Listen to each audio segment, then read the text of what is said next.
suis navrée de voir que notre ville subit cette grève en ce moment. Oui, je comprends les revendications du secteur du transport. Ce qui est peut-être important à signaler, c'est que la digitalisation, ce n'est pas quelque chose de radical, hein. C'est quelque chose qui a été enclenché à travers le monde il y a une dizaine d'années. Ce qu'on peut constater à travers le monde aujourd'hui, c'est qu'il y a quand même 20% des gens qui se déplacent en utilisant les taxis et VTC. Donc il y a un énorme gap de mobilité à travers le monde, puisqu'ils ne transportent qu'un cinquième des gens. Et sur un cinquième des gens qui sont transportés, il y a quand même plus de 56% des gens qui sont encore transportés par des méthodes traditionnelles. Ce qui veut dire que la digitalisation, certes, elle peut faire peur, mais c'est quelque chose qui prend son temps. On peut le voir même dans d'autres secteurs que ça a transformé nos usages. On le voit, si on peut rappeler au niveau du mobile, on est à la 2G. Après, quelques temps est passé, on est passé à la 3G. Puis maintenant, on parle de 4G. Et maintenant, on parle encore de 5G. Donc, certes, ça peut faire peur, c'est progressif. Ce qui m'interpelle aussi dans ce qu'on voit depuis quelques jours, c'est qu'on parle de concurrence déloyale, alors que finalement, Uber, nous ne sommes pas concurrents aux transporteurs. Nous sommes partenaires des transporteurs. Nous sommes une plateforme technologique. Nous ne sommes pas transporteurs. Nous n'avons aucun véhicule, mais nous mettons en relation d'un transporteur, des gens qui opèrent dans le transport, avec des clients. C'est important de revenir sur la genèse, puisque on a lancé il y a 2 ans, mais on n'a pas commencé à discuter avec le gouvernement une fois arrivé. On l'a fait plus d'1 an et demi avant d'arriver, justement dans un but d'accompagner ce changement-là vers la digitalisation, qui finalement s'inscrit dans la vision du gouvernement de moderniser les offres de transport, d'élargir les offres de transport. Donc ça s'inscrit dans la même dynamique que le métro qui va arriver, que le BRT qui va arriver, et que ce sont des nouveaux modes, donc de toute manière des nouveaux partenaires à l'écosystème actuel. Cette relation donc a démarré plus d'1 an et demi avant le lancement. Le jour de lancement, nous avions un représentant du ministre du Transport qui était présent pour accompagner ce lancement-là. Et effectivement, depuis notre arrivée, nous cherchons à travailler avec l'ensemble des acteurs de l'écosystème pour nourrir justement ce partenariat fort qui est indispensable pour nous tous, afin qu'on puisse progresser et offrir une offre de mobilité qui est pertinente pour les Abidjanais. C'est dans ce cadre qu'on a lancé les Assises du transport, qui est notre événement, une plateforme qui amène l'ensemble de l'écosystème à pouvoir se saisir des questions d'actualité de la mobilité urbaine. La première édition, ça portait sur la sécurité routière à l'ère de la digitalisation. Vous avez bien pu constater que l'année 2021 a été une année portée autour de la sécurité routière pour l'ensemble de l'écosystème. Cette deuxième édition de cette année avait pour terme l'élargissement de l'offre de mobilité et la sécurité routière de façon durable, auquel il y a eu une annonce de la modernisation des textes pour prendre en compte l'ensemble des usages et surtout la reconnaissance que Uber, aujourd'hui, est le seul acteur en Côte d'Ivoire qui détient une autorisation pour pratiquer dans le cadre de l'intermédiation du transport.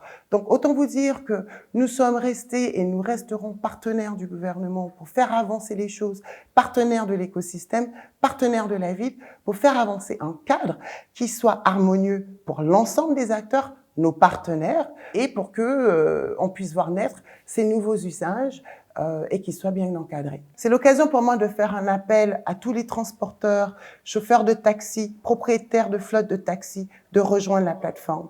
Vous téléchargez l'application sur le Google ou sur Apple.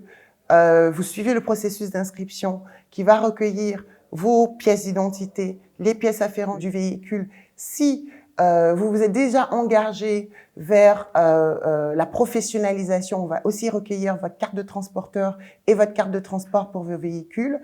On demande une visite technique à jour pour l'ensemble de vos véhicules, une assurance à jour pour vos véhicules, les permis de conduire de vos chauffeurs. Ensuite, chacun de vos chauffeurs vont devoir passer un test psychotechnique pour nous assurer qu'effectivement, en termes de valeur, que ça soit cohérente avec une activité sécurisée. Et le véhicule, chaque véhicule est inspecté. Il faut savoir que nous avons 2 produits sur la plateforme. un produit qui s'appelle Uber Taxi et un produit qui s'appelle Uber Confort. Je vous rassure que pour ces deux produits-là, il y a la place pour les propriétaires de taxi et le taxi ivoire. Donc nous avons une offre aujourd'hui qui est entièrement inclusive, qui répond à une segmentation du marché, donc des clients qui ont une plus petite bourse qui se retrouvent dans Uber Taxi et des clients qui souhaitent de la climatisation, un certain niveau de confort qui se retrouvent dans l'Uber Confort. Ce qui est aussi important, c'est que nous accompagnons l'ensemble de nos partenaires. Nous avons noué un partenariat avec la CNPS qui les permet d'enrôler les chauffeurs qui le veulent bien, contribuer à la CNPS et pouvoir bénéficier d'avantages sociaux. Nous avons aussi et nous offrons gratuitement une assurance qui est portée par AXA, une assurance accident personnel dans le cas de l'exercice de votre métier.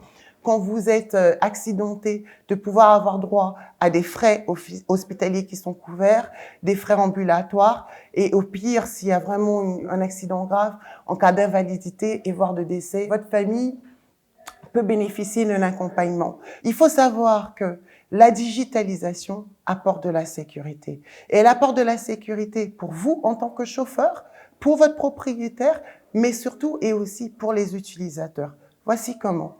Déjà, nous avons une boîte à outils au sein de l'application qui permet, en cas d'incident, en cas d'agression sur les routes, en cas de toutes sortes d'urgences, accidents, d'avoir accès à la direction informatique et technologique du ministère de l'Intérieur. Donc, c'est le centre d'appel qu'on accède avec le 100 qui vous permet d'avoir immédiatement des secours. J'ai eu un chauffeur à qui c'est arrivé il y a quelques temps où il a eu justement des policiers qui ont pu arriver sur le site d'un accident en moins de 5 minutes. Notre cheval est la sécurité pour tous.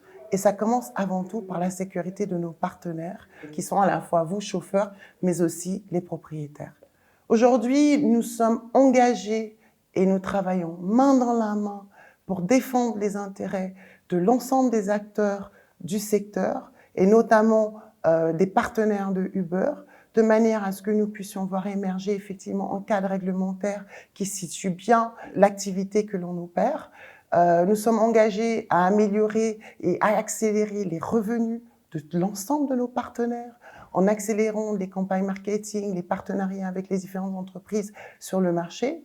Nous sommes engagés à continuer à développer de nouvelles fonctionnalités qui vont permettre d'aller plus loin dans la sécurité pour tous, que ce soit pour les usagers, pour les chauffeurs, mais aussi pour les propriétaires de flotte.